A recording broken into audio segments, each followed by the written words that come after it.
Hey, what is up guys? It's Brendan here, and today we're going to take a look at how to strategically pay off 52K of student loan debt fast. Now, I came across this Reddit post and figured I would go ahead and make a video to help those of you guys who are maybe struggling with student loans or looking for a student loan payoff strategy. So that's what we're going to be diving into here in today's video. What are some of the best strategies for tackling student loan debt and taking a look at this person's specific situation and what would make most sense, as well as maybe some of you guys can relate to their situation as far as their loans and the interest rates that they're currently dealing with on their student loans, and what's really the best strategy to go ahead and tackle these student loans. So that's going to be diving into here in today's video. But of course, before we dive into things, I do want to mention that if you want to get the best student loan refinancing companies, you can go ahead and check out that first link down below in the video description. That's brandonbaleski.com/refinance student loans. It'll take you right over to this page here where you can find some of the best student loan refinancing companies, which might actually make sense for some of you guys watching this video in terms of your specific situation, depending on completely on where your interest rate is at and how much student loan debt that you have, and if it might make sense for you. I'll be diving into that later on in this video if it makes sense for this specific person in their situation. But if you guys are watching, again, check out that first link down below in the video description.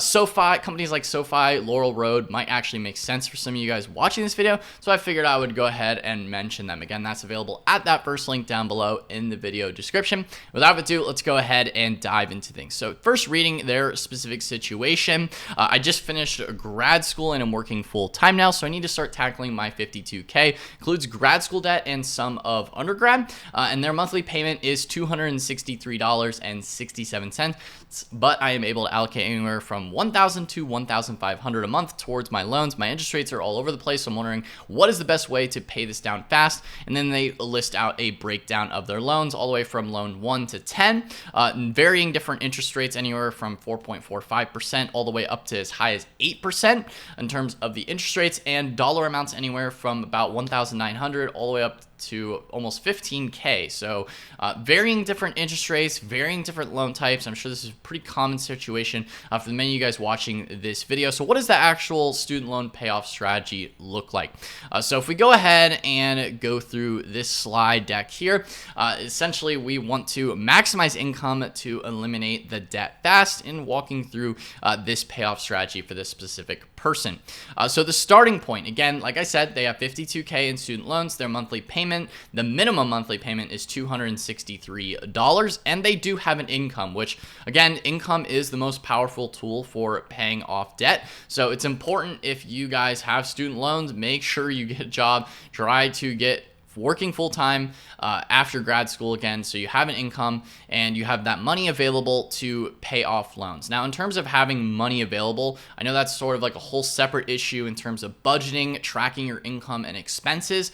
So maybe go through that process first, list out all your debts, especially the student loan debt, of course, and see what money is available that you actually have from your income to then put towards the loans. That's the first step you need to know. So at least this person, they really have a good strategy as far as they know exactly how much they have to pay for the loans every single month. Now, in terms of the actual payoff strategy, again, you want to first list out your loan breakdown. They did this already, right? They listed out the loans from lowest interest rate all the way kind of to the highest interest rate, roughly. So first you want to list out all the loans that you have, right? That's the first step in this process. Then you want to take a look at a debt repayment strategy. So in this person's situation, it makes the most sense to use the Avalanche method. Now, there is also the debate of whether the snowball method. In terms of Avalanche versus snowball, Avalanche is where you pay off loans with highest interest rate first while paying minimums on the rest. The benefit to this is you're minimizing the total interest paid over this period. The snowball is more of a psychological approach, which is funny enough in this person's situation. The snowball, just to explain, is where you're paying off the smallest dollar amount first, regardless of the interest rate. That is the snowball method. You will pay more in interest over time by going with that method, and that's why really the Avalanche method is the better and best method still for most people, as long as you can tackle the psychological struggle sometimes if you're making a lot of payments on a higher overall loan dollar amount. The benefit of like a snowball is that you're able to tackle that debt eliminate it, cross it off the list, scratch it out your list, and you get that psychological and dopamine hit that, hey, you paid off one of the loans, right? It's totally done. That is a psychological benefit. I understand that, but the Avalanche method makes the most sense mathematically if you really want to tackle this and pay the least amount of interest over time.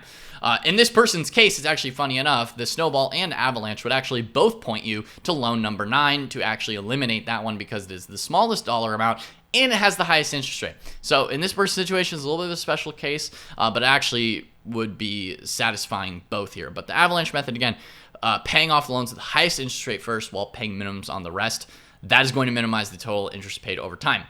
Then, in terms of this loan repayment order, as you can see here, loan repayment order starting at loan 9 at the 8.05%, and that is at the $1,912. That will be the first to be eliminated.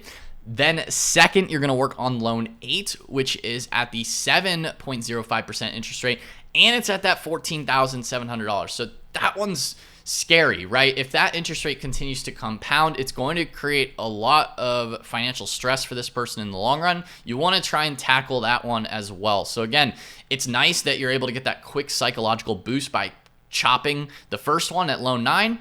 Then at loan 8, it is going to take some time. It's going to be difficult. It's going to be a struggle, but that is the highest dollar amount, and it is still a 7% interest rate, kind of high. So, in some situations, it might make sense to refinance a loan like that. Usually, refinancing is better for people that have at least 20K of debt. So in this case, they're almost at 20K if you add up loan 8, 10, 7. If you add those up, you might be able to get those refinanced to a 5%. Just depends on your situation. Again, I figured I would just mention that here in this case because, it might save you in interest rates over the long haul if you're able to refinance it down to like a 4.5% on that higher debt burden. So again, depending on your total student loans, it might make sense. In this person's situation, maybe, but because they're kind of all spread out a little bit and they're able to tackle it, given their income, it might not make sense. But it just depends on the total amount of debt that you have. In this person, it could actually save them a little bit of money. So that's the loan repayment order. Again, as we move down the list, then we get into that 5% range, right? 4.5% range, quite not as bad as these like 7%ers. Really want to knock out those 7%ers as quick as possible. Moving along here then, in terms of the sample monthly payoff plan, as you can see here, the aggressive plan is at $1,500 a month, and if they're able to put $1,500 a month, again, that comes down to proper budgeting and expense tracking. I'll leave a link in the video description to another expense tracking video I did on some of the best expense tracking software that can help you with setting up a budget and really getting to have that extra $1,500 a month by chopping things or maybe increasing your income as well. Again, it's not always about scaling back. Sometimes it's about scaling up. It just depends on your financial situation, your career, and all that. If you're able to do that, but that will help in terms of building out this aggressive plan. And the estimated payoff time is about 3.2 years, and the total interest savings is significant versus the minimum payment. So 3.2 years, not too bad to pay off $52K in debt if they are able to do it with $1,500 a month. Again, they want to just keep things consistent and tackle that debt. Now, in terms of tips for staying on track, setting up auto pay for interest rate discounts can be a good way to go. Again, making sure that you're still paying the minimums on the other debts and other loans in order to make sure you satisfy those minimum payments. But then setting up the auto pay can also help with some interest rate discounts. Some of the different loan companies do offer that. You can track your progress monthly, right? So make sure you set up like a spreadsheet or a Google Sheet or even just a simple document just to track your progress monthly. Honestly, a Google spreadsheet could be a good option for that. You can reallocate extra income. Again, this comes to like bonuses, tax refunds, things like that, and avoiding lifestyle inflation. That comes down to basic budgeting principles in order to stay on track in this situation.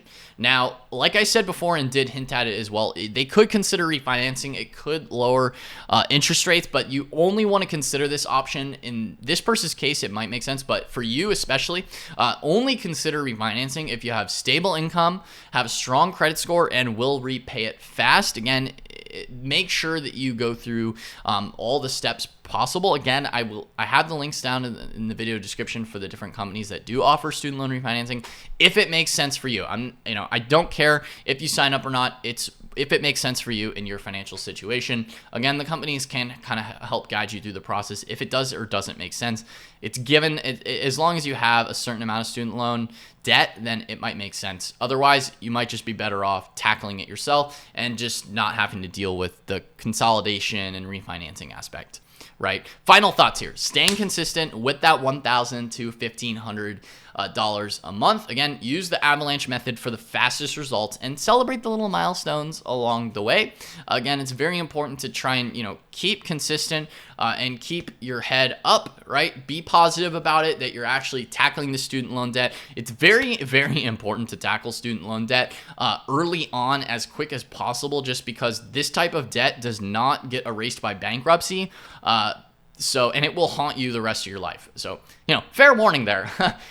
You want to tackle this as quick as possible. Now that you have, hopefully, a good degree, whether, in this person's case, they were a graduate degree as well, put that to work, get that career money coming in, and pay off the student loan debt, especially at those higher interest rates, right? If you have like super, super, super low interest rates on your debt, why are you even watching this video, right? But, when you're in that like 4.5%, 5%, 6%, 7%, 8%, that's bad, and you definitely want to try and tackle that and pay it off. So, guys, thank you so much for watching this video. If you have any questions, feel free to leave it down in the comment section below. I want to try and maybe get like a little discussion going about student loan debt and all those kinds of things. Again, thank you so much for your time for watching this video. Again, if you do want to check out any of the student loan refinancing companies, again, I don't care, but I figured I would link it as a resource. Potentially, they could help you. Again, SoFi Laurel Road could help you in terms of cutting your interest rate and saving you thousands, potentially, depending on your total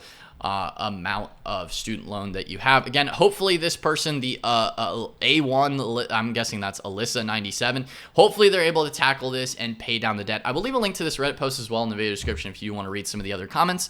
They do kind of have some helpful discussion there as well. But hopefully this student loan payoff strategy and plan does make sense, and maybe it helps some of you guys watching this video. Again, guys, if you enjoyed this video or found it helpful, then be sure to smash that like button, hit the subscribe button as well, and notification bell so you're notified whenever I upload a video. Anyway, guys, that's all for today's video, and I'll see you in the next one. Peace out.